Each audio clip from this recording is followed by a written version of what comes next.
There is something peculiarly theatrical about death when it chooses to make its entrance at the stroke of midnight during a Venetian masquerade. The timing suggests a sense of drama that would not be out of place upon the stage, yet when it occurs in reality, it carries with it a chill that no playwright could adequately capture. I had arrived in Venice 3 days prior, drawn by the promise of October sunshine and the particular magic that seems to cling to the ancient stones of that most improbable of cities.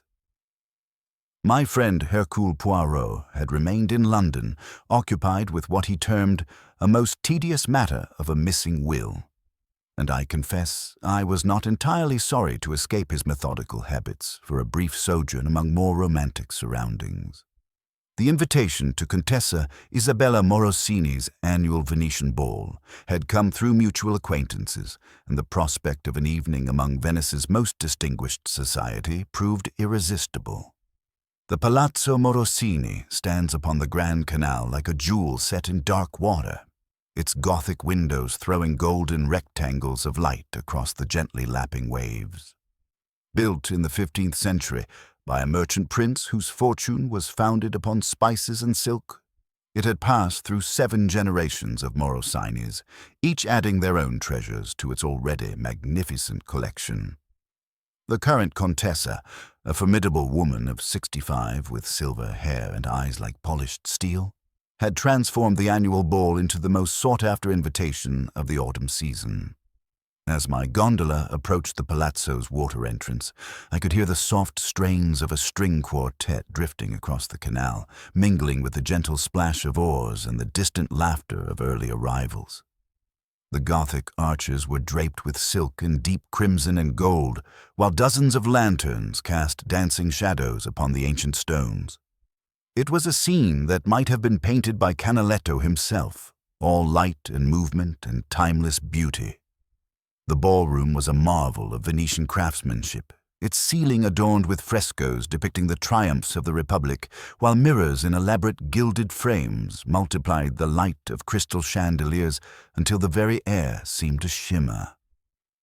Perhaps 200 guests moved through the space in an elegant ballet of silk and velvet, their faces hidden behind masks that ranged from simple black dominoes to elaborate creations of feathers, jewels, and precious metals. The Contessa herself was unmistakable despite her mask, a magnificent creation of Venetian glass adorned with peacock feathers that caught the light with every movement of her head. She moved through her guests with the grace of long practice, pausing to exchange pleasantries with a distinguished gentleman whose bearing suggested diplomatic service, or to admire the costume of a lady whose emerald necklace proclaimed her to be a person of considerable wealth. Among the guests, certain figures drew the eye through their very attempt to remain inconspicuous. There was Professor Edmund Blackwood, the renowned art historian whose recent authentication of a previously unknown Tintoretto had made headlines across Europe. His mask was a simple affair of black silk, but his scholarly stoop and the way he unconsciously adjusted spectacles that weren't there made him instantly recognizable to those who knew him. He seemed particularly interested in a glass display case that had been positioned near the far wall, its contents partially obscured by the angle of the lighting. Dr. Margaret Thornfield stood near one of the tall windows, her plain black mask and simple gray silk gown marking her as someone who preferred observation to participation. As one of London's few female physicians, she possessed a clinical eye that missed little, and I noticed how her gaze moved systematically through the crowd, cataloguing details with the precision of a trained observer. The evening's entertainment centered around the Contessa's latest acquisition, a collection of rare manuscripts recently discovered in a sealed chamber of the palazzo. Among them was rumored to be a lost memoir by Casanova himself, containing revelations that could still embarrass prominent European families 3 centuries after their writing. The manuscripts were displayed in the glass case I'd observed Professor Blackwood examining, their ancient parchments illuminated by carefully positioned electric lights that made them seem to glow with their own mysterious energy. As the evening progressed, I became aware of subtle currents of tension that flowed beneath the surface gaiety. Sir Reginald Finch, a financier whose recent acquisitions had sent tremors through European markets, engaged in what appeared to be an increasingly heated discussion with Madame Solange Lefebvre, a jewel merchant whose exquisite emerald necklace, the famous Venetian serpent, was the subject of considerable admiration. Their conversation, though conducted in whispers, was punctuated by sharp gestures that suggested disagreement of no small magnitude. Young Marco Alberti, the Contessa's great-nephew and heir, moved restlessly through the crowd with the impatience of youth. At 28, he possessed the kind of nervous energy that found formal gatherings tedious, and I observed him glancing repeatedly toward the palazzo's entrance as if expecting someone who had not yet arrived. His mask, an elaborate creation depicting the face of a Venetian doge, could not entirely conceal the tension in his jaw, or the way his hands moved constantly, adjusting his costume or touching the ornate dagger that hung at his side, a ceremonial piece that complemented his historical costume. The clock in the entrance hall chimed the quarter hour before midnight, its melodious notes carrying clearly through the opened doors. As if responding to some invisible signal, the Contessa moved toward the center of the ballroom, raising her gloved hand for attention. The conversations gradually subsided, and the string quartet allowed their current piece to fade into expectant silence. "My dear friends," the Contessa began, her voice carrying easily through the marble halls. "Before we remove our masks and reveal ourselves to one another, as is our tradition at the midnight hour, I invite you to view the treasures that have waited 3 centuries to see the light again. Professor Blackwood will guide those who are interested through this remarkable collection." A murmur of anticipation rippled through the gathering, and perhaps half the guests began to move toward the display case. I found myself swept along with the crowd, curious to see what had generated such excitement in academic circles. Professor Blackwood, his scholarly enthusiasm overcoming his natural reserve, began to explain the significance of each document, his voice taking on the passionate intensity that marked true expertise. It was then that I noticed something that struck me as curious, though I could not immediately identify why. Dr. Thornfield, who had been standing near the window, suddenly stiffened and moved closer to the display case. Her attention focused not on the manuscripts, but on something else entirely. Following her gaze, I observed that the lock on the case appeared to show signs of recent tampering, tiny scratches around the keyhole that caught the light in a way that suggested fresh metal. Before I could pursue this observation further, a commotion arose from the direction of the palazzo's private study, a smaller chamber adjacent to the ballroom where the Contessa often retreated for more intimate conversations. The sound was unmistakably that of breaking glass, followed by a woman's scream. Not the theatrical shriek one might expect at a masquerade, but something raw and genuine that cut through the evening's artifice like a blade. Several guests, including myself, rushed toward the source of the disturbance. What we found within that elegant chamber transformed the evening's entertainment into something far more sinister. Signor Antonio Benedetti, the palazzo's head of security, and the man responsible for protecting the very treasures we had been admiring, lay crumpled beside an overturned chair, his elaborate mask askew to reveal a face frozen in an expression of surprise and pain.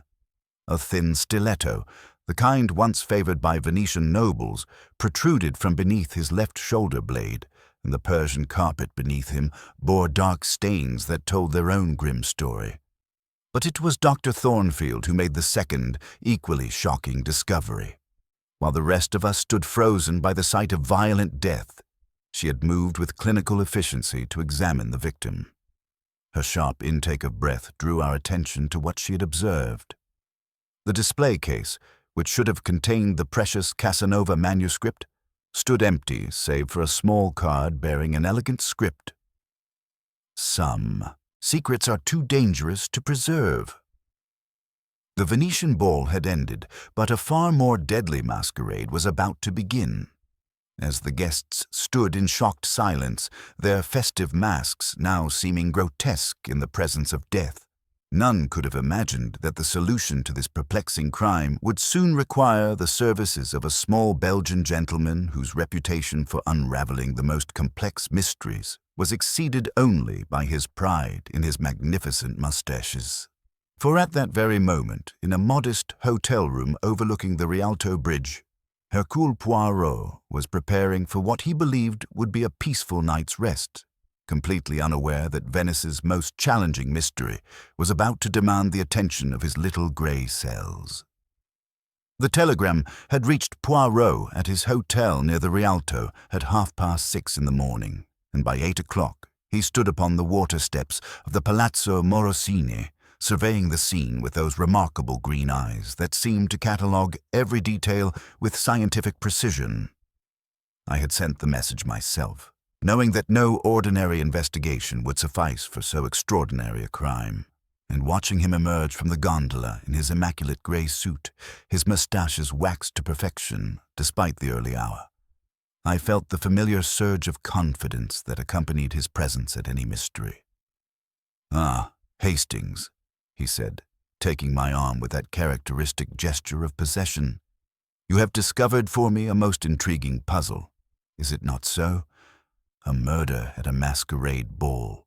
There is something almost theatrical in the conception, something that appeals to the artistic temperament. But we shall see, mon ami. We shall see whether our criminal possesses the intelligence to match his dramatic instincts." Inspector Rossini, a tall, distinguished man with graying temples, greeted Poirot with the weary courtesy of someone who had spent the night wrestling with testimonies that contradicted each other at every turn. "Monsieur Poirot," he said in careful English, "I confess myself baffled. We have perhaps 20 suspects, all of them people of the highest respectability, and each claims to have seen nothing unusual until the body was discovered. It is as if the crime committed itself."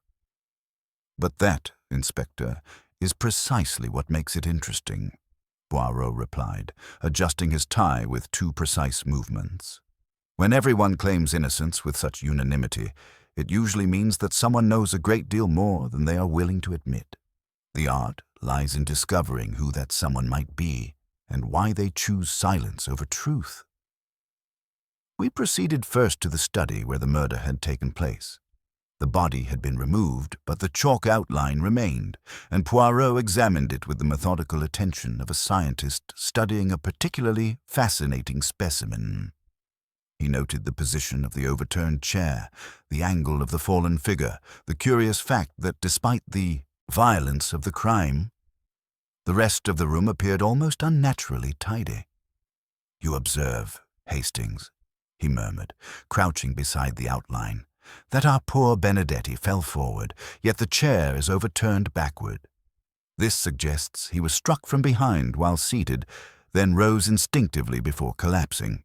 But see here," he pointed to slight indentations in the Persian carpet. "The chair has been moved after the crime, positioned to suggest a struggle that perhaps did not occur." Inspector Rossini frowned. "You think the scene was deliberately arranged?" "I think, mon ami, that someone wished us to believe in a particular version of events. But the carpet, she does not lie. These marks tell us that our criminal possessed both the nerve to commit murder and the calculation to attempt its concealment." We moved next to examine the display case from which the Casanova manuscript had been stolen. Poirot produced his magnifying glass and studied the lock with intense concentration, noting the tiny scratches that spoke of professional skill rather than desperate haste. "The thief was no amateur," he observed.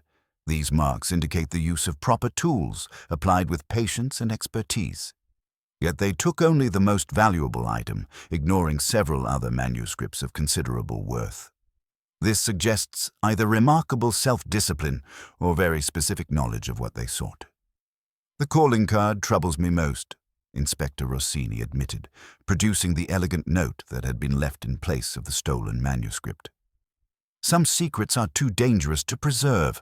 What manner of thief leaves philosophical observations at the scene of his crime?" Poirot examined the card with the same meticulous attention he had given the lock. "The paper is expensive, the ink of superior quality. The hand that wrote this is educated, accustomed to fine writing instruments. But most interesting of all, Inspector, is what it does not say.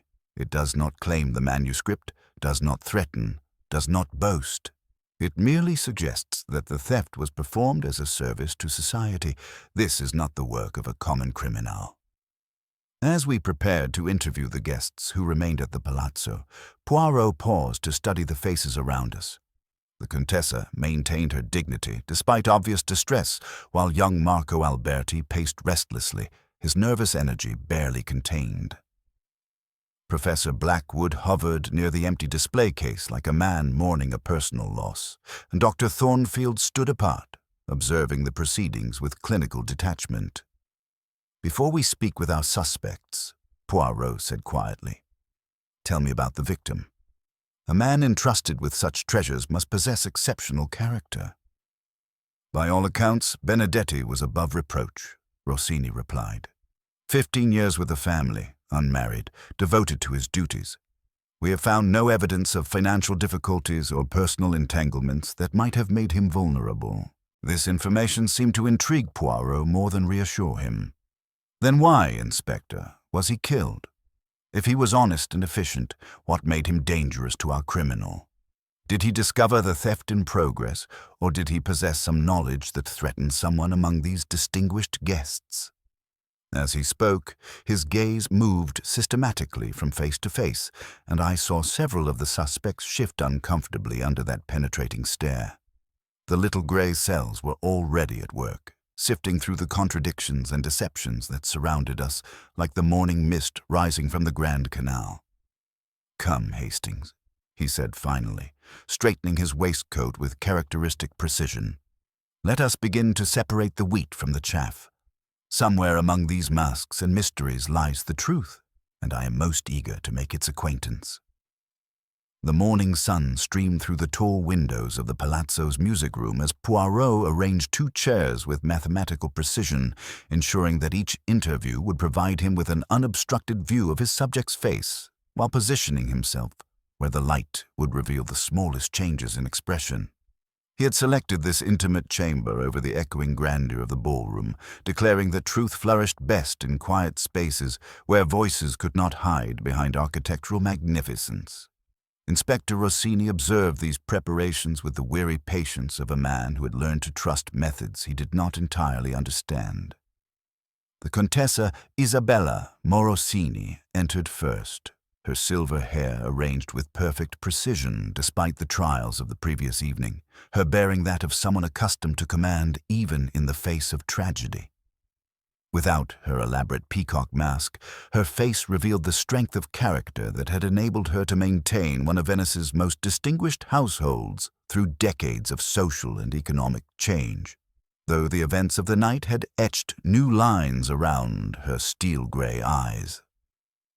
"Contessa," Poirot began, his voice carrying that particular combination of deference and authority that marked his approach to persons of rank. "In 15 years of faithful service, did Signor Benedetti ever give you cause to question his loyalty or discretion?"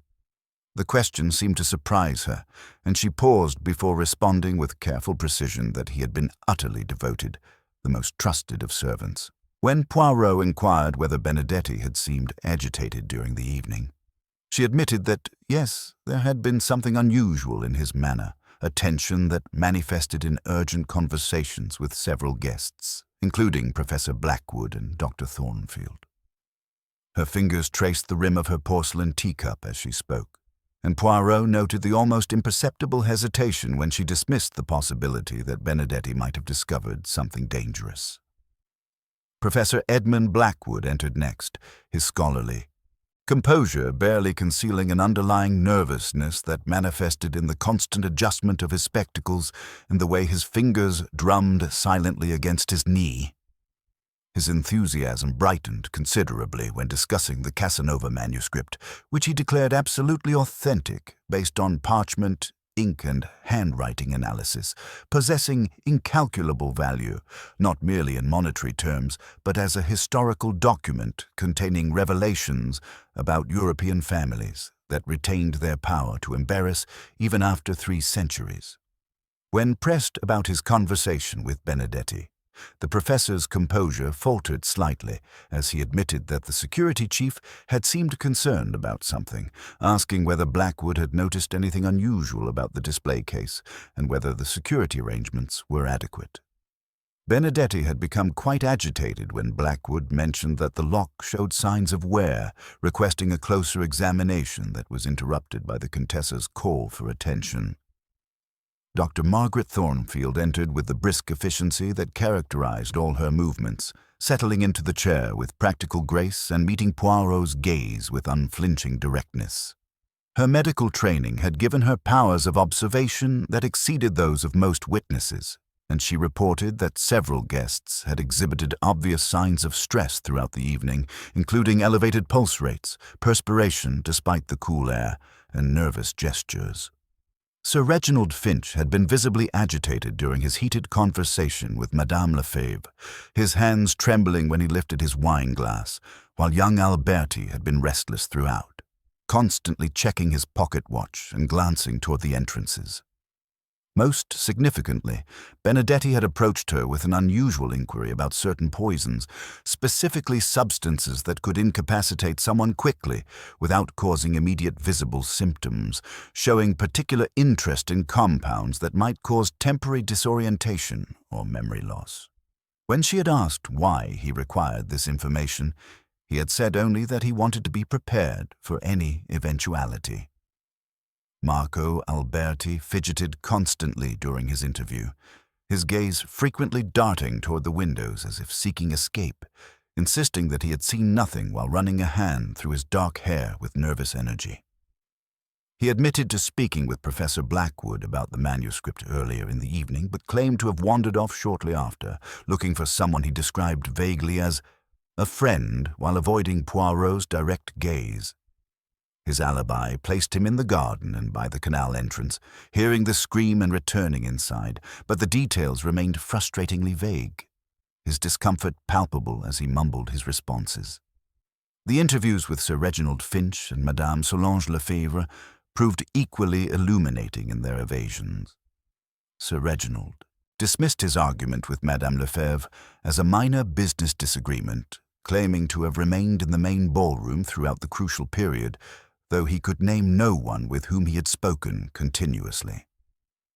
Madame Lefebvre corroborated the minor disagreement, but elaborated slightly, mentioning a contentious negotiation over a family heirloom, while offering an equally vague alibi about mingling generally among the guests.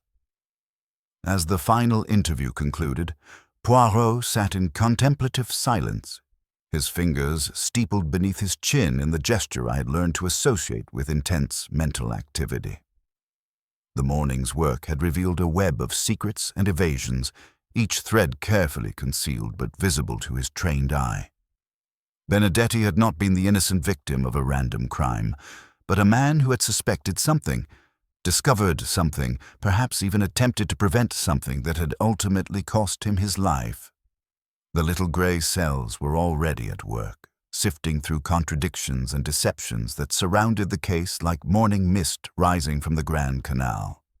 The morning's revelations had crystallized Inspector Rossini's suspicions into what appeared to be unshakable certainty, and by afternoon, the weight of evidence seemed to point inexorably toward young Marco Alberti as both thief and murderer. The inspector's confidence grew with each new piece of information that emerged from his methodical questioning of the Palazzo staff, creating a picture that satisfied both logic and the human desire for clear resolution to complex mysteries. Marco's nervous behavior throughout the previous evening, his vague and contradictory alibis, and his obvious discomfort during questioning now assumed the character of guilt rather than mere youthful anxiety, while his position as the Contessa's heir provided both motive and opportunity that seemed almost too obvious to ignore. The first substantial evidence came from Giorgio, the Palazzo's elderly head groundskeeper, whose weathered face bore the gravity of someone delivering testimony he wished he did not possess. In his careful, measured Italian, translated for our benefit, Giorgio reported having observed young Marco near the service entrance to the study shortly before the fatal scream, noting the young man's agitated demeanor and the way he repeatedly glanced over his shoulder as if fearing discovery. At the time, Giorgio had attributed this behavior to the exuberance of youth at a grand celebration, but reflection had transformed that innocent interpretation into something far more sinister, the kind of detail that assumes new meaning when viewed through the lens of subsequent tragedy. This testimony gained substantial support from the discovery made by Maria, one of the palazzo's chambermaids, while cleaning the service corridor adjacent to the study where Benedetti had met his death. Hidden beneath a decorative console table, she had found a small, intricately carved button fashioned from dark, polished wood and depicting a miniature lion's head in exquisite detail. Several threads of dark velvet still clung to its back, suggesting it had been torn forcibly from a garment, and Maria immediately recognized it as belonging to the elaborate historical costume Marco had worn to the masquerade. The button was distinctive enough to be identified with certainty, and its presence in that particular location seemed to corroborate Giorgio's account of Marco's suspicious presence near the scene of the crime. Inspector Rossini presented this evidence with the satisfaction of a man who had solved a puzzle through methodical investigation rather than fortunate accident.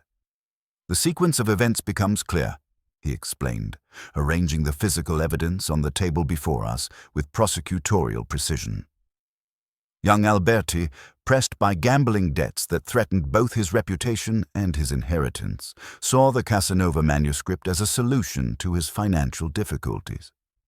He used his intimate knowledge of the palazzo's security arrangements to plan the theft, but Benedetti's unexpected discovery of the crime in progress forced him to eliminate the only witness who could expose his guilt. The motive seemed compelling when viewed through this lens, for discreet inquiries had revealed that Marco's lifestyle exceeded his allowance by a considerable margin, with debts to Venetian gaming houses that would indeed embarrass his family and potentially jeopardize his position as heir.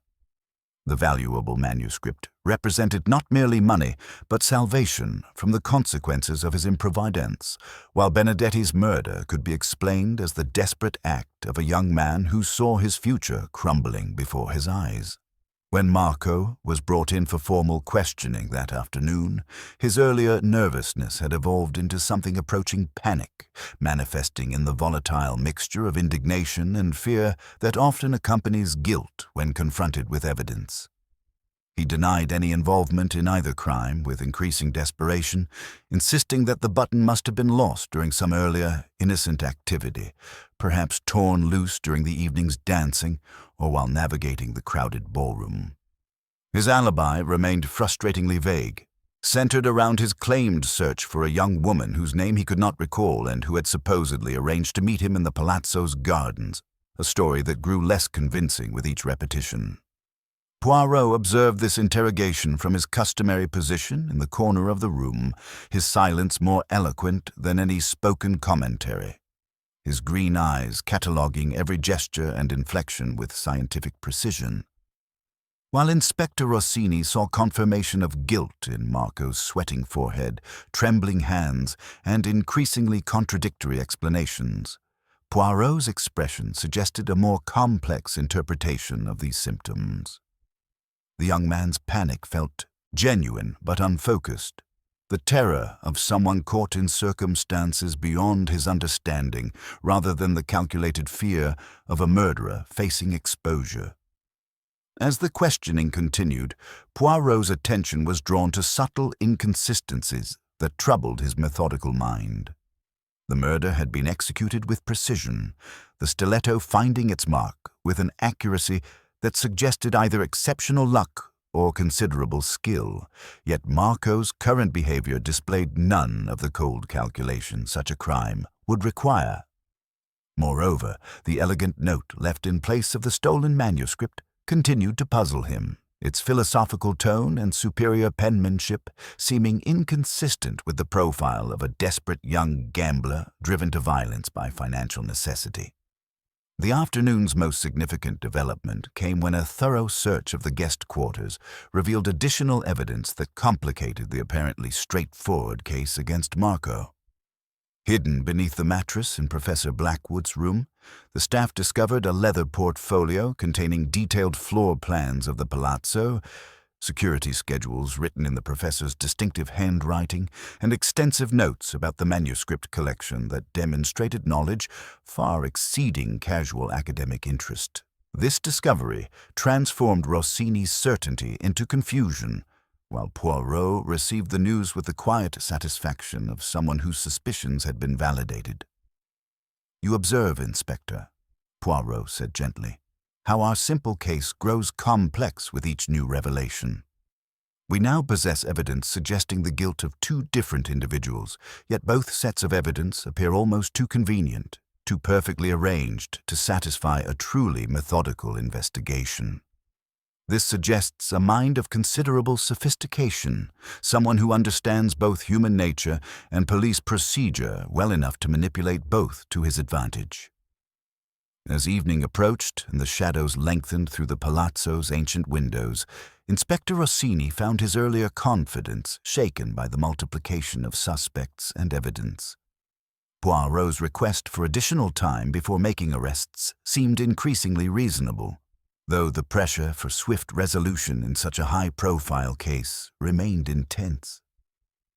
Somewhere within the elegant walls of the Palazzo Morosini, a murderer moved freely among the remaining guests and staff, protected by elaborate preparations that had anticipated every development in the investigation, confident in a plan that had provided not one scapegoat but several, ensuring that suspicion could be redirected whenever necessary to maintain the deception. The late afternoon light filtering through the palazzo's ancient windows cast long shadows across the music room as Poirot arranged his stage for what he privately termed a little experiment in human psychology.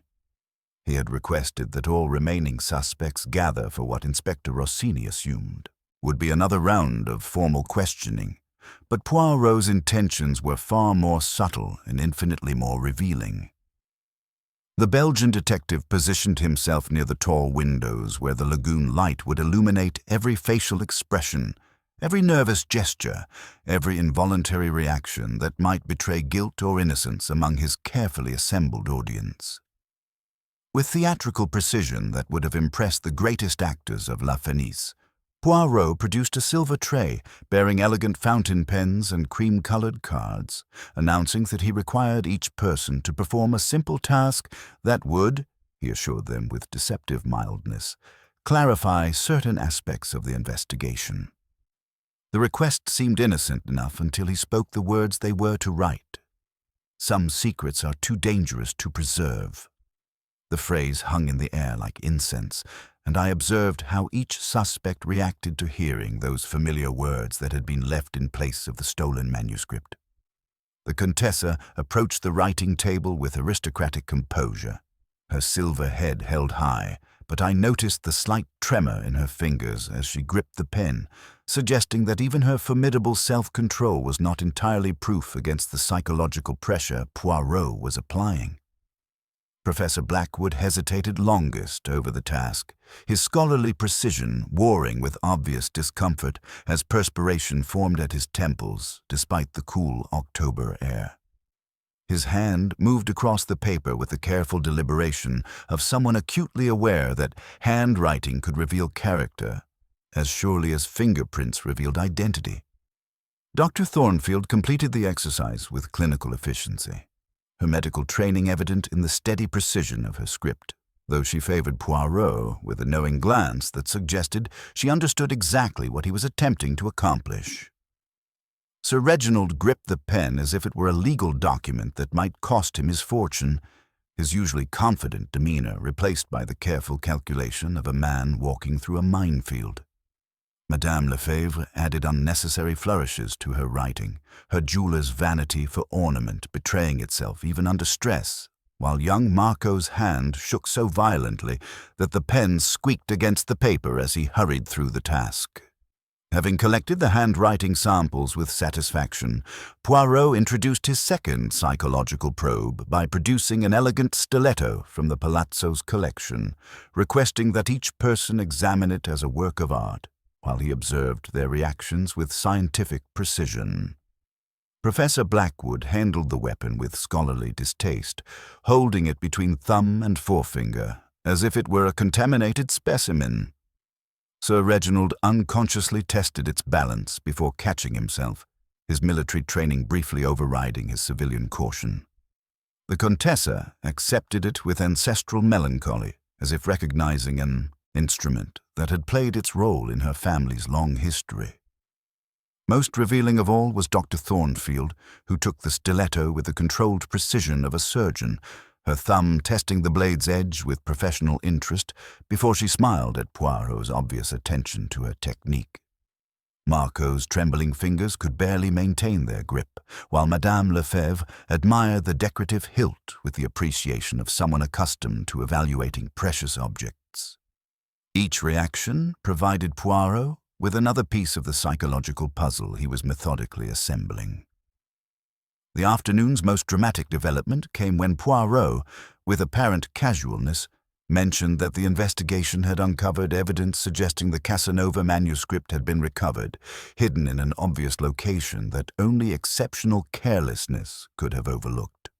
This fabrication, delivered with the conviction of absolute truth, produced reactions that were both immediate and illuminating. Professor Blackwood's eyes blazed with collector's hunger before scholarly composure reasserted itself, while Madame Lefebvre's hand moved instinctively to her emerald necklace in a gesture that suggested her fears extended beyond mere manuscripts. Sir Reginald attempted jovial dismissal of the news, but his laughter died in his throat, replaced by the nervous cough of a man whose carefully constructed alibis were suddenly threatened by unexpected developments. Marco appeared genuinely bewildered by this information, his confusion so complete that it seemed to argue for innocence rather than guilt. Only Dr. Thornfield received the news with apparent equanimity, though her question about whether the household might now be spared further intrusion struck me as oddly phrased for someone whose primary concern should have been the resolution of a murder. As evening approached, Poirot moved among his suspects with the calculated precision of a chess master positioning pieces for checkmate. He observed how natural alliances formed under pressure, noting that Professor Blackwood and Dr. Thornfield seemed to share an understanding that excluded the others, while Sir Reginald and Madame Lefebvre maintained careful distance that suggested their earlier argument had roots deeper than mere business disagreement. The Contessa remained isolated by her position and dignity, while Marco's obvious distress made him an object of either sympathy or suspicion, depending upon one's interpretation of his behavior. The psychological pressure Poirot had been applying throughout the afternoon began to show its intended effect as carefully maintained facades cracked under the strain of constant observation and subtle interrogation. Fear, greed, desperation, and wounded pride warred openly on faces that had previously maintained masks more effective than those worn at the fatal masquerade. Each suspect revealed glimpses of the emotions and motivations that lay beneath their cultivated exteriors, providing Poirot with the psychological evidence he valued far more than any physical clue. As the shadows lengthened across the ancient stones of the palazzo, Poirot announced with theatrical timing that he had discovered crucial evidence that would resolve all mysteries by the following morning. This declaration produced reactions so varied and revealing that even Inspector Rossini began to understand the method behind what had seemed like elaborate social pleasantries, while somewhere among the elegant chambers of the Palazzo Morosini, a murderer contemplated the approaching dawn with growing desperation.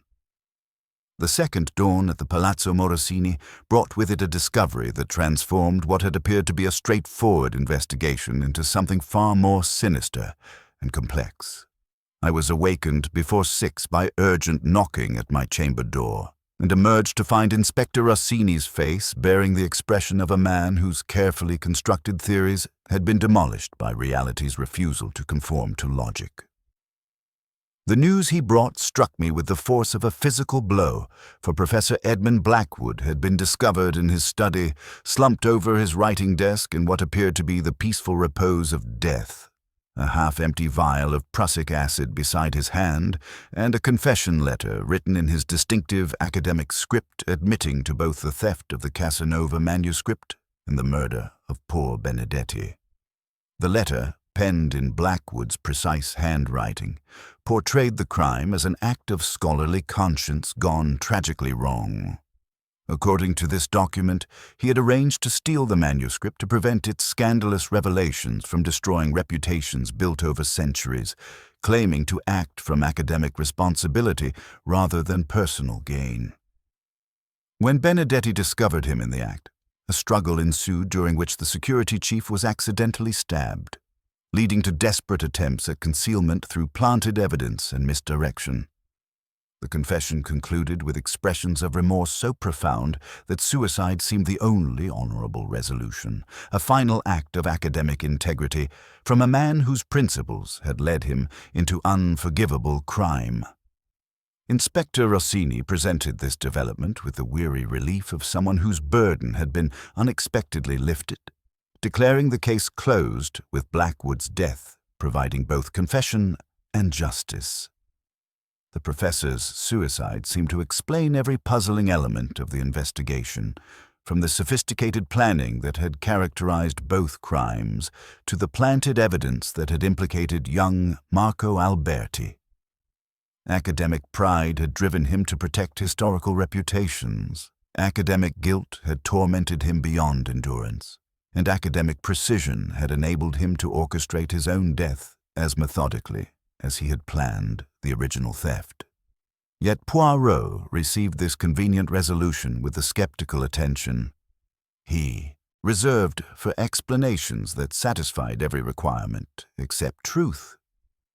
His examination of the suicide scene revealed subtle inconsistencies that troubled his methodical mind, beginning with the professor's position slumped forward over his desk, in a manner suggesting he had been writing when the poison took effect. Yet the confession bore no signs of the trembling or deteriorating handwriting that typically accompanied such deaths.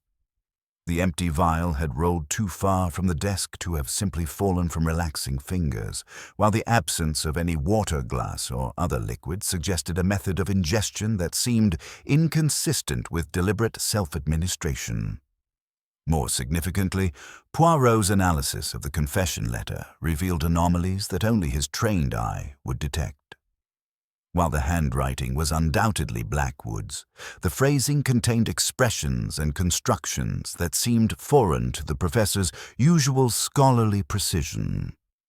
Academic men of his caliber possessed distinctive vocabularies and sentence structures as individual as fingerprints.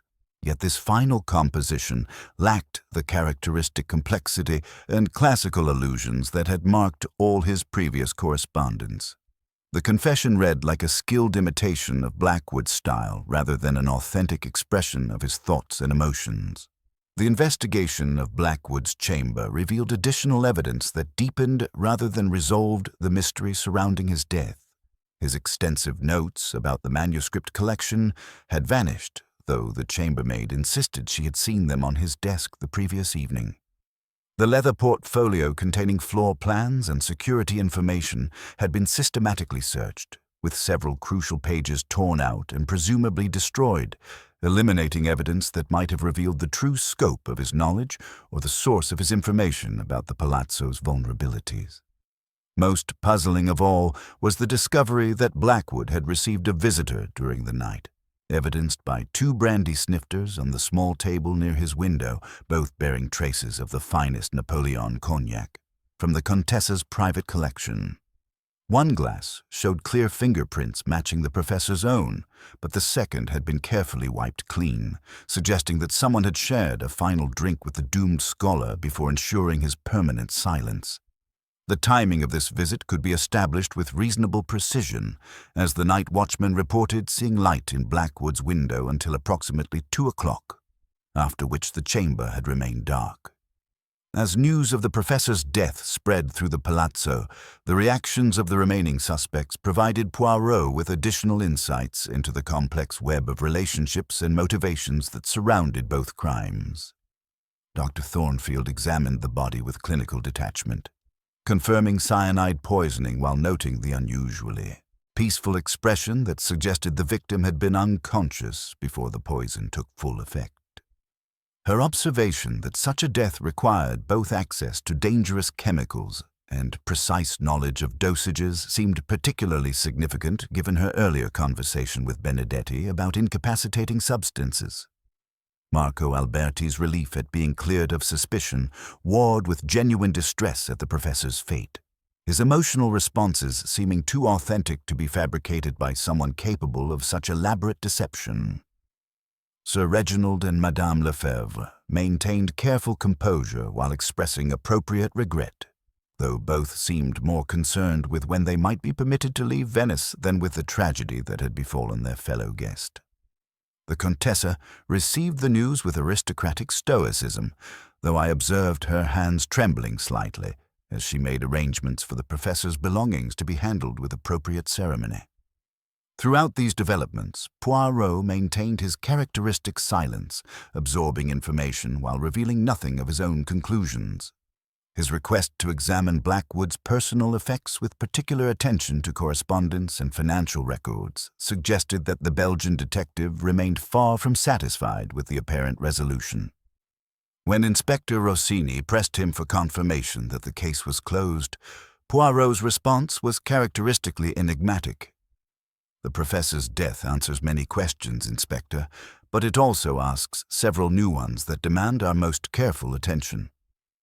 As evening approached and storm clouds gathered over the lagoon, it became clear that Blackwood's apparent suicide had eliminated one suspect while creating new mysteries that pointed toward a truth far more complex than any simple confession could contain. The storm that had threatened Venice throughout the day finally broke as evening descended upon the Palazzo Morosini, sending sheets of rain against the ancient windows, while thunder rolled across the lagoon like the voices of angry gods. In the relative quiet of the Palazzo's library, Poirot sat surrounded by evidence that would have appeared meaningless to casual observation, but spoke volumes to his trained eye. The little grey cells had been working methodically through the night, sifting through contradictions and anomalies that had accumulated like sediment around the supposed truth of Professor Blackwood's confession. His first breakthrough came through examination of the calling card left in place of the stolen manuscript, which under careful scrutiny revealed a watermark that told its own story. The paper bore the distinctive mark of Fabriano's La Sirena line, a premium stock supplied by subscription to only the most distinguished Venetian households, including the Palazzo Morosini itself. This discovery eliminated the possibility that the card had been prepared elsewhere, suggesting instead that the thief had access to the Contessa's private writing materials and had composed the philosophical message within the palazzo itself, perhaps even during the masquerade ball. The handwriting analysis that followed proved even more illuminating than Poirot had anticipated. While comparing the confession letter with the samples he had collected during his psychological experiment, he discovered subtle variations in letter formation and spacing that suggested the professor had indeed written the document, but under circumstances that affected his normal penmanship. More significantly, certain phrases contained expressions foreign to Blackwood's scholarly vocabulary, as if the words had been dictated rather than composed. The absence of classical allusions that typically peppered the professor's writing struck Poirot as particularly telling, for a man of such erudition would never compose his final statement without reference to the ancient authors who had shaped his worldview. These observations led Poirot to investigate the backgrounds of his remaining suspects with renewed intensity, focusing particularly on inconsistencies in their stated credentials and reasons for attending the masquerade. His inquiries revealed that Dr. Margaret Thornfield's presence in Venice coincided not with any medical conference, as she had claimed, but with a carefully orchestrated plan that had been months in preparation. More disturbing still was the discovery that the name Dr. Helena Voss, Vienna, appeared in the Palazzo's guest register in handwriting that bore striking similarities to Thornfield's own script, though no one could recall meeting anyone by that name during the evening's festivities. The revelation of Dr. Thornfield's true identity came through painstaking investigation of her credentials and correspondence.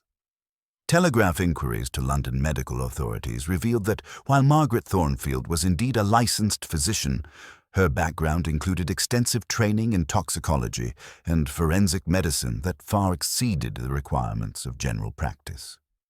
More significantly, her presence in Venice appeared to be connected to a series of manuscript thefts from Austrian libraries, crimes attributed to a woman known as Helena Voss, whose medical expertise had enabled her to incapacitate victims without leaving obvious traces of violence. The physical evidence that confirmed these suspicions was discovered during a methodical search of Dr. Thornfield's personal effects, conducted with the precision that characterized all of Poirot's investigations. Hidden within a false compartment of her medical bag were items that transformed her from suspect to certain culprit. The missing pages from Professor Blackwood's research notes, a vial of prussic acid identical to that which had killed the professor, and a syringe containing traces of a powerful sedative that explained how Benedetti had been incapacitated before his murder. Most damning of all was a letter of credit from a Swiss banking house, payment for services that included not only the theft of valuable manuscripts, but also the elimination of witnesses who might expose the operation. As Poirot reconstructed the sequence of events, the true sophistication of the crime became apparent. Dr. Thornfield had gained access to the Palazzo through forged credentials and careful social manipulation, using her medical expertise to incapacitate Benedetti with a fast-acting sedative before stabbing him to create the appearance of violent struggle. The theft of the Casanova manuscript had been secondary to her primary objective of eliminating the security chief, who had somehow discovered her true identity and threatened to expose her presence. Professor Blackwood's murder had been necessitated by his genuine scholarly concern for the manuscript's safety, his integrity making him a threat to her carefully planned operation. The planted evidence against young Marco Alberti revealed the full extent of her psychological manipulation, for she had anticipated that multiple suspects would be necessary to confuse the investigation and delay any focused inquiry into her own activities. By forcing Blackwood to write a confession that implicated him in both crimes, she had attempted to close the case while eliminating the only person whose expertise might have revealed the true significance of the stolen document. As the storm outside began to subside and the first hints of dawn appeared over the lagoon, Poirot assembled the final pieces of evidence that would expose Dr. Thornfield's elaborate deception. The woman who had presented herself as a respectable London physician was revealed as an international criminal whose medical knowledge had been perverted into an instrument of theft and murder. Her presence at the Venetian masquerade representing not social pleasure, but the culmination of a carefully orchestrated crime that had cost 2 innocent men their lives. The morning light filtering through the palazzo's tall windows cast geometric patterns across the marble floor as Poirot arranged the final gathering with his characteristic precision, positioning each chair to ensure optimal observation of facial expressions and involuntary gestures.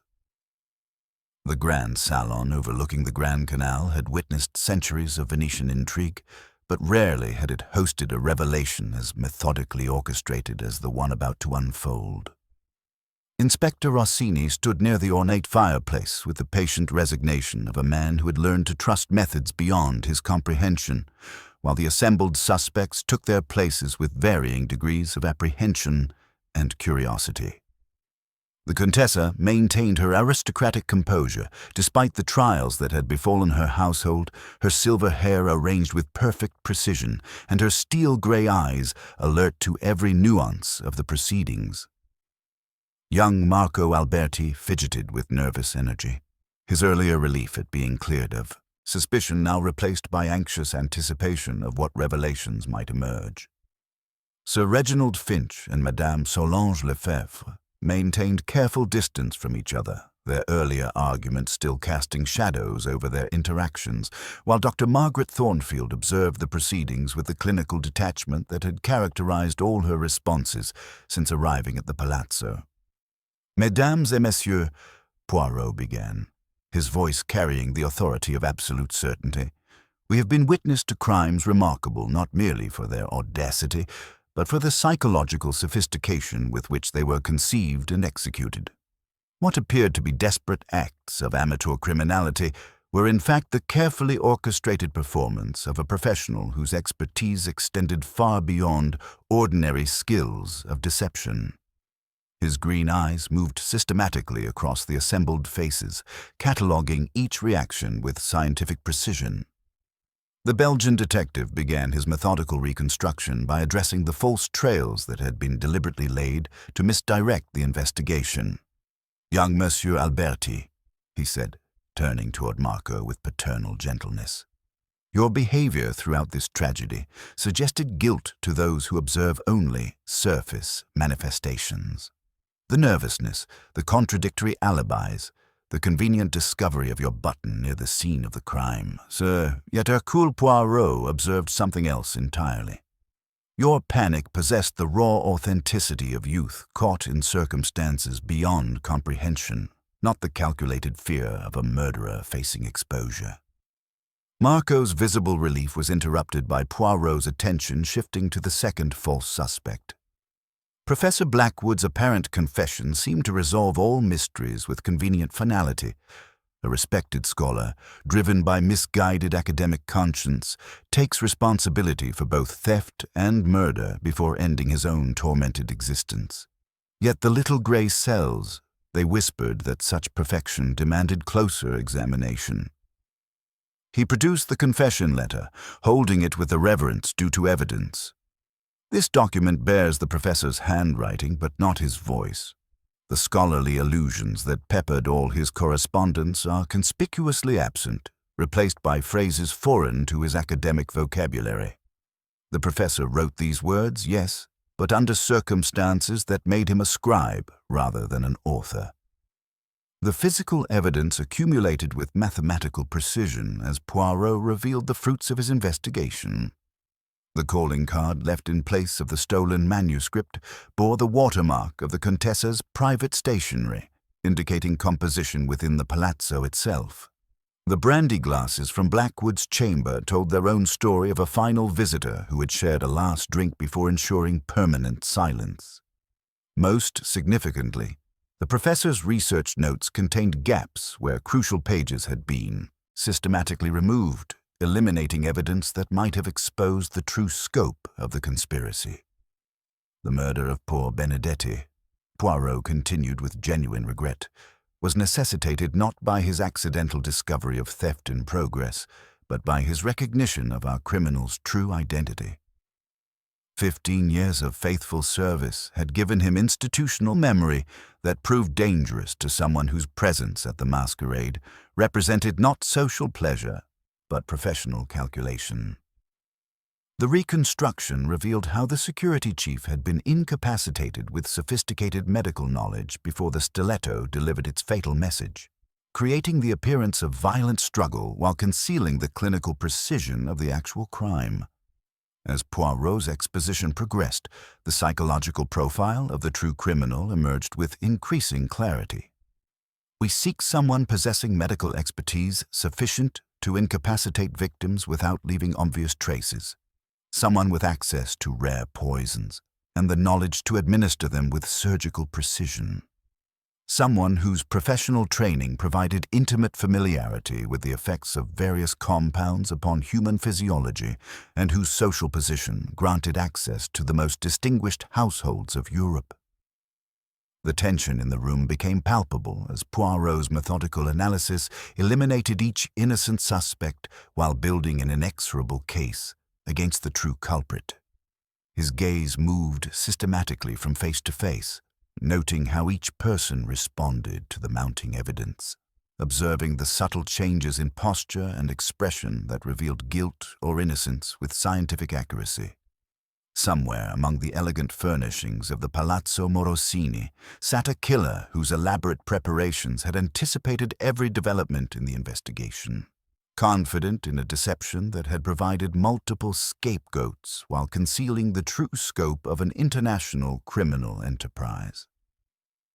The morning light had shifted across the ancient stones as Poirot's revelation approached its climax, and the assembled suspects waited with mounting apprehension for the moment when all masks would finally be removed, and truth would stand revealed in all its terrible clarity. The morning light filtering through the palazzo's ancient windows cast sharp shadows across the assembled faces as Poirot positioned himself with theatrical precision before his captive audience. The silence that filled the grand salon possessed the weight of centuries, as if the very stones of the Palazzo Morosini held their breath in anticipation of revelations that would finally strip away the elaborate masks that had concealed truth beneath layers of deception and misdirection. Inspector Rossini stood near the ornate fireplace with the patient resignation of a man who had learned to trust methods beyond conventional understanding, while each suspect occupied their carefully arranged chair with varying degrees of apprehension and curiosity that spoke volumes about their individual relationships with guilt and innocence. Mesdames et messieurs, Poirot began, his voice carrying the authority of absolute certainty, earned through methodical investigation. We have witnessed crimes remarkable not merely for their audacity, but for the psychological sophistication with which they were conceived and executed by a mind that understood both human nature and police procedure well enough to manipulate both to deadly advantage. His green eyes moved systematically across the assembled faces, cataloguing each reaction with scientific precision while the little gray cells completed their final calculations. The Belgian detective began his methodical reconstruction by addressing the carefully constructed false trails that had been deliberately laid to misdirect the investigation toward innocent victims. "Young Monsieur Alberti," he said with paternal gentleness, "your nervous behavior throughout this tragedy suggested guilt to those who observe only surface manifestations, yet Hercule Poirot observed something altogether different. Your panic possessed the raw authenticity of youth caught in circumstances beyond comprehension, not the calculated fear of a murderer facing exposure." Marco's visible relief was interrupted as Poirot's attention shifted to the second fabricated suspect with inexorable logic. Professor Blackwood's apparent confession seemed to resolve all mysteries with convenient finality, yet the little gray cells whispered that such perfection demanded closer examination. This document bears the professor's handwriting but not his voice, lacking the scholarly allusions that peppered all his correspondence, replaced instead by phrases foreign to his academic vocabulary. Poirot produced the confession letter with prosecutorial precision.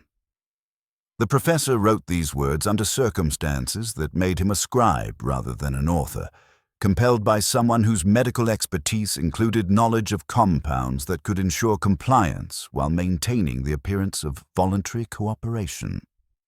The physical evidence accumulated with devastating precision as Poirot revealed the fruits of his nocturnal investigation. The calling card left in place of the stolen manuscript bears the watermark of the Contessa's private Fabriano stationery, indicating composition within the palazzo itself by someone with unrestricted access to the most intimate household supplies. His magnifying glass had revealed subtle characteristics in the handwriting that connected the philosophical message to one specific suspect among their distinguished gathering. The murder of poor Benedetti was necessitated not by his accidental discovery of theft in progress, but by his recognition of our criminal's true identity. Poirot continued with genuine regret. 15 years of faithful service had provided him with institutional memory that proved dangerous to someone whose presence at the masquerade represented professional calculation rather than social pleasure. The reconstruction revealed how the security chief had been incapacitated with sophisticated medical knowledge before the stiletto delivered its fatal message, creating the appearance of violent struggle while concealing the clinical precision of the actual crime. As Poirot's exposition progressed, the psychological profile of the true criminal emerged with increasing clarity. We seek someone possessing medical expertise sufficient to incapacitate victims without leaving obvious traces, someone with access to rare poisons and the knowledge to administer them with surgical precision, someone whose professional training provided intimate familiarity with the effects of various compounds upon human physiology. His gaze settled with laser intensity upon Dr. Margaret Thornfield, whose clinical composure was beginning to show hairline cracks under the pressure of methodical exposure. "Dr. Thornfield," Poirot announced with theatrical precision, "or perhaps I should address you by your true professional name, Helena Voss, the woman whose medical expertise has enabled a series of manuscript thefts across European libraries, each crime characterized by the mysterious incapacitation of security personnel who remembered nothing of their encounters with the thief. The transformation that overcame the accused was remarkable to witness, her carefully maintained facade of professional respectability dissolving like morning mist before the sun of absolute exposure. The evidence continued to accumulate with mathematical precision as Poirot revealed the contents of the medical bag that had been searched during the night.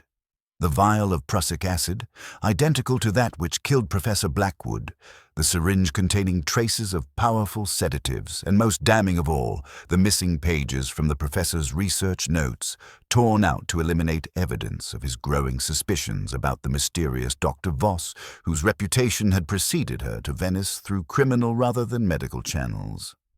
Professor Blackwood's fate had been sealed by his genuine scholarly integrity, his growing suspicions about the manuscript's security making him a threat that could not be tolerated.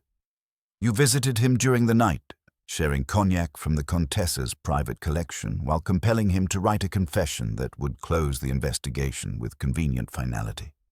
The prussic acid that followed ensured his permanent silence, while providing authorities with a resolution that satisfied every requirement except truth. The planted evidence against young Marco revealed the full extent of her psychological manipulation, anticipating that multiple suspects would be necessary to confuse the investigation and delay focused inquiry into her own activities. As Inspector Rossini moved forward with handcuffs, Helena Voss finally spoke with chilling professional courtesy. "You have won this game, Monsieur Poirot, but you will never recover the manuscript or expose the network that has operated successfully for decades." Her arrest marked the end of an elaborate masquerade that had cost 2 innocent lives in service of greed disguised as scholarly purpose. The cold metallic click of handcuffs closing around Helena Voss's wrists echoed through the grand salon with the finality of justice served. Yet her composed acceptance of defeat revealed the calculating mind that had orchestrated such elaborate deceptions across half of Europe. Inspector Rossini's relief was palpable as he formally charged the woman who had masqueraded as Dr. Margaret Thornfield, though her final words carried the chilling promise that the criminal network she represented would continue its operations despite her capture. "You have played your hand well, Monsieur Poirot," she said with professional courtesy that seemed grotesquely inappropriate under the circumstances. "But you will find that removing one player from the board does not end the game." Her dignity in defeat was perhaps more unsettling than any emotional breakdown would have been, suggesting a mind that viewed murder and theft as merely professional challenges rather than moral transgressions. As the sound of official footsteps carried the murderer away through the palazzo's ancient corridors, the remaining occupants of the salon experienced the complex mixture of relief and exhaustion that follows the resolution of prolonged tension. Young Marco Alberti's transformation was particularly striking, his earlier nervous energy replaced by the profound gratitude of someone who had narrowly escaped conviction for crimes he had never committed. The experience had aged him in ways that no amount of parental guidance could have achieved, teaching lessons about responsibility and consequence that would shape his character for decades to come. His stammered thanks to Poirot carried the emotional intensity of youth saved from disaster, while his promise to reform his gambling habits and prove worthy of his inheritance rang with newfound sincerity. The Contessa Isabella Morosini maintained her aristocratic composure despite the violation of trust that had occurred within her own household, though the slight tremor in her hands as she pressed a delicate lace handkerchief to her lips betrayed the depth of her shock at discovering such calculated perfidy among her guests. Her gratitude toward Poirot was expressed through the subtle gestures of nobility, a slight inclination of her silver head and a brief touch of her fingers to his arm that conveyed more than elaborate speeches could have accomplished.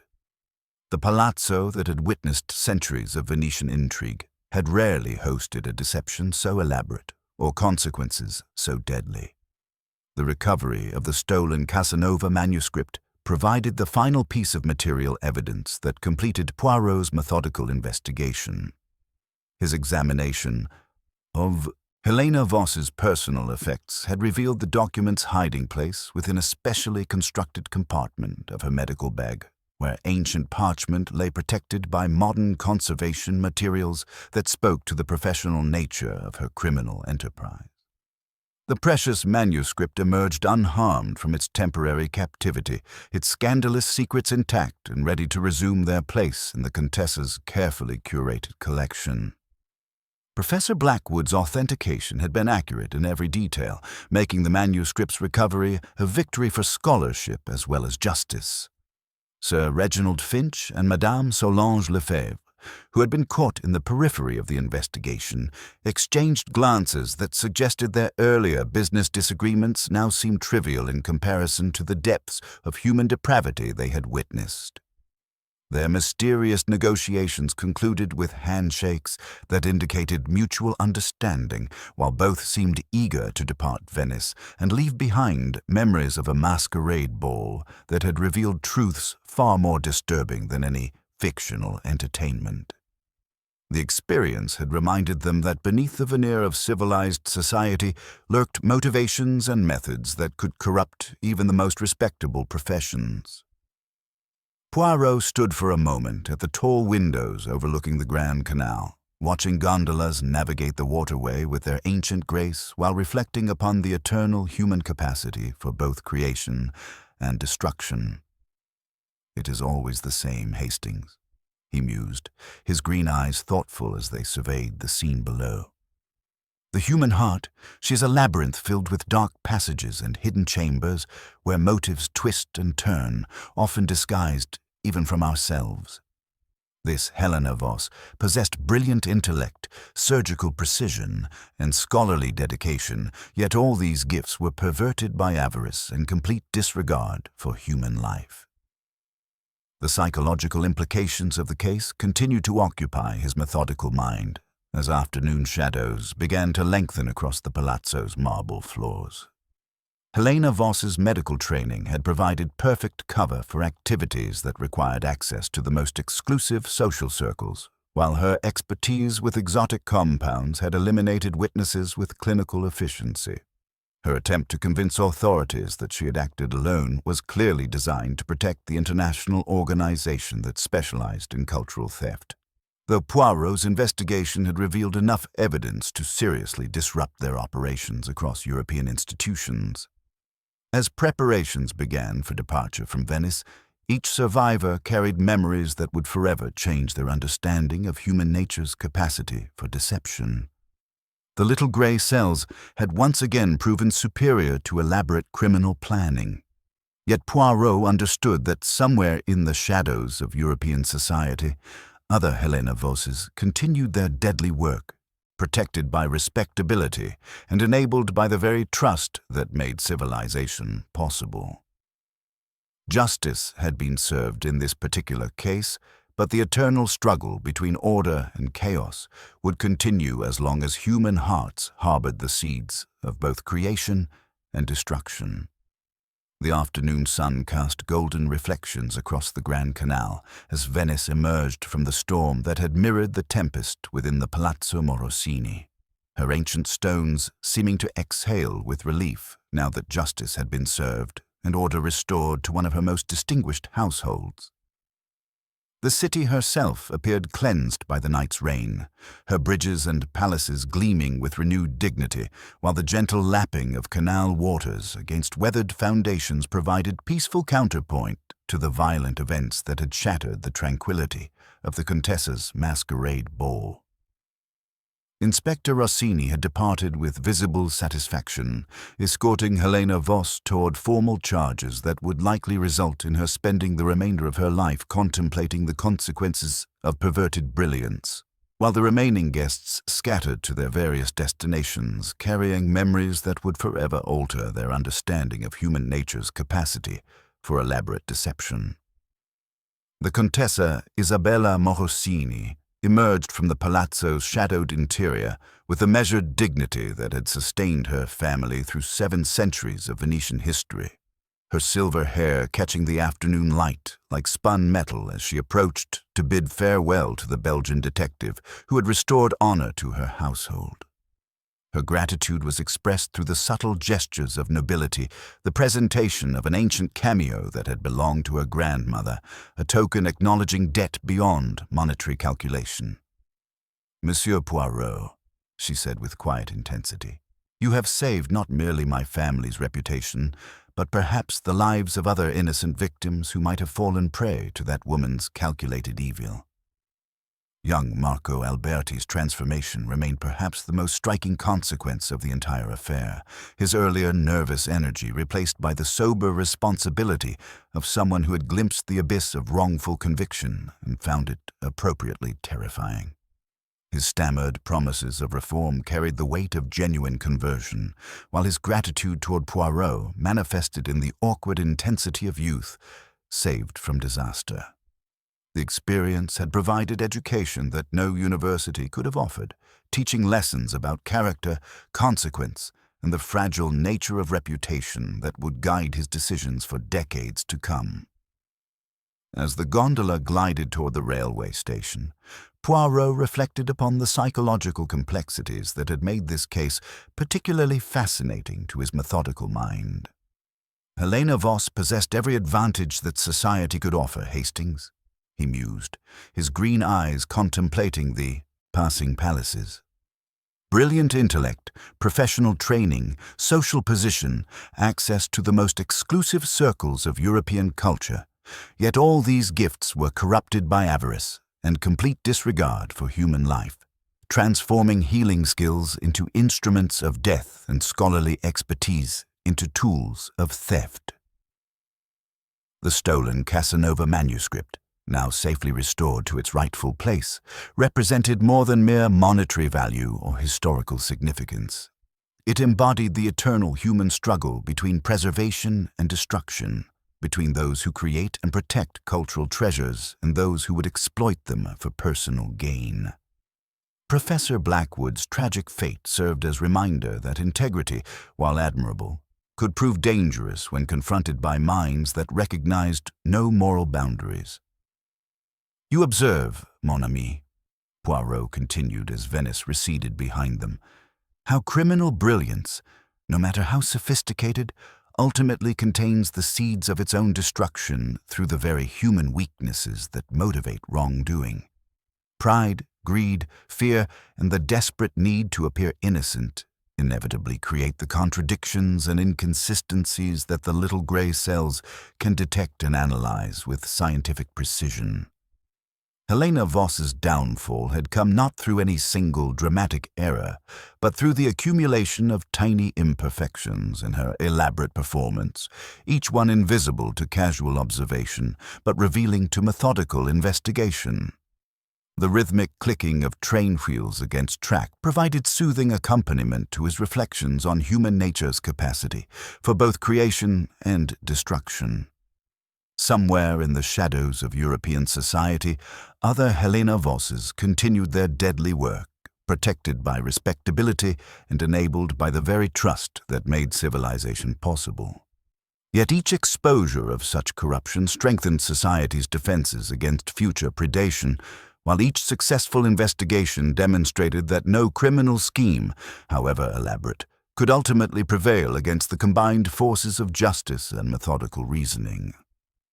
As the Italian countryside rolled past his window and evening shadows began to gather across the landscape, Poirot allowed himself a moment of quiet satisfaction at another mystery solved and another triumph of order over chaos. The case had been a testament to the enduring truth that human nature, in its complexity, always leaves its trace. The elegant note, the precise scratches on the lock, the subtle anomalies in the confession letter, these were not mere physical clues, but psychological fingerprints revealing the meticulous but ultimately flawed mind of the perpetrator. "And so, Hastings," he said finally, straightening his immaculate waistcoat with characteristic precision, another knot untangled, another piece of the grand tapestry of human folly laid bare.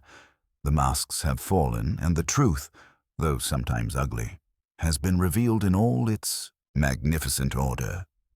His eyes twinkled with familiar satisfaction as he contemplated the approaching evening.